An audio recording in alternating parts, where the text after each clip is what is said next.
Revise less and increase your grades. Now that's a bold statement. I wouldn't blame you for a minute for being skeptical, but the reason I'm saying this is because most students use ineffective methods of revision, and as a teacher I see this all the time.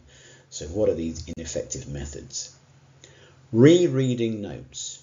Rereading them, rewriting them, highlighting them, and the reason that students are doing this is because they're preoccupied with cramming the information into their heads. And here's the thing, if you want to remember information, you have to use it, and you have to use it in different contexts. So I'm going to talk to you about two things today which will really help your revision. The first is called active recall, and active recall is simply practicing getting the information out of your head. Now I'm talking about pairing up and asking each other questions, but it's not good enough to ask simple content-based questions. You've got to be smarter than that.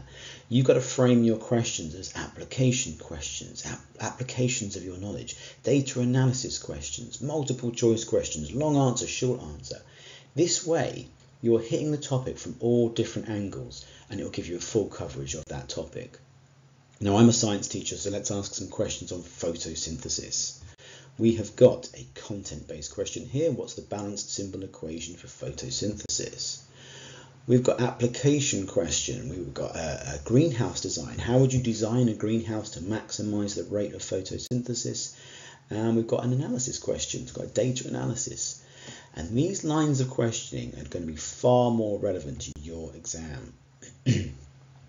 Teaching. Let's talk about some other ones. Teaching.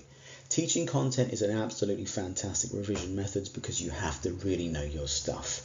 And no, I'm not talking about lecturing by reading out your notes to someone. Reading to someone isn't teaching. Teaching is where you put down all your notes, you have nothing to help you, and you do it from your brain. But it's an absolutely fantastic method of revision. How about this? How do you take notes? My students, when they open their book, they read a paragraph, and they write key bits, and they do that until they reach the end of the page. But why not read a section, shut the book, and then take notes? And this way the information is coming from your brain and you're actually practicing active recall. Past paper questions, in my opinion, this is hands down the best method of revising. It's active recall with different types of question, and after a while you get a feel for the types of questions that the examiner is asking for and the types of answers that they want.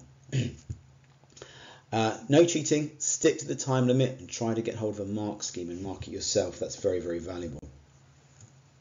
Cue cards. Q&A, question and answer cue cards. Very simple and easy, but remember, like I said before, you must mix up the style of question.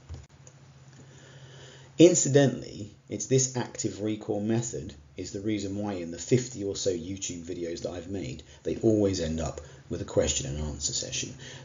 This is an example one. I did a video I did on nerves, so I ended up with a Q&A. It's active recall. So there you go.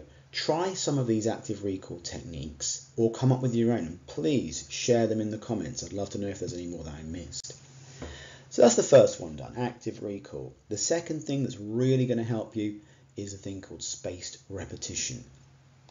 Now, last minute, late night cramming might be some people's method of revision, but it is not effective.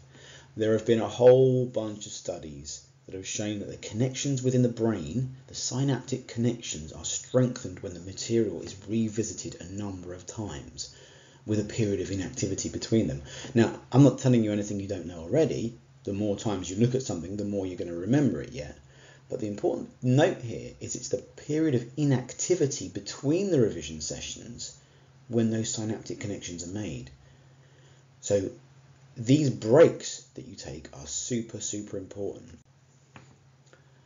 What's the outcome of this? What's the outcome of doing this revision, then a break, then a revision, then a break? Well, the outcome is that method of revision leads to an increased recall and much better grades. This is a thing called the forgetting curve. So you learn something and gradually over time you're going to forget it. But every time we interrupt the forgetting curve, it takes longer and longer to forget. So after a 1 hour memorizing session, 10 minutes later, hit it again for 10 minutes. A day later, try again for 5 minutes. A week later, a couple of minutes. A month later, a couple of minutes. And then once more before the exam. Now that's not, you add up that time, that's not a huge amount, but because you're hitting it in this way, with these break sessions in between, it is super effective as a method of revision. And each time you do this, the knowledge is going to be reinforced. So it's over to you.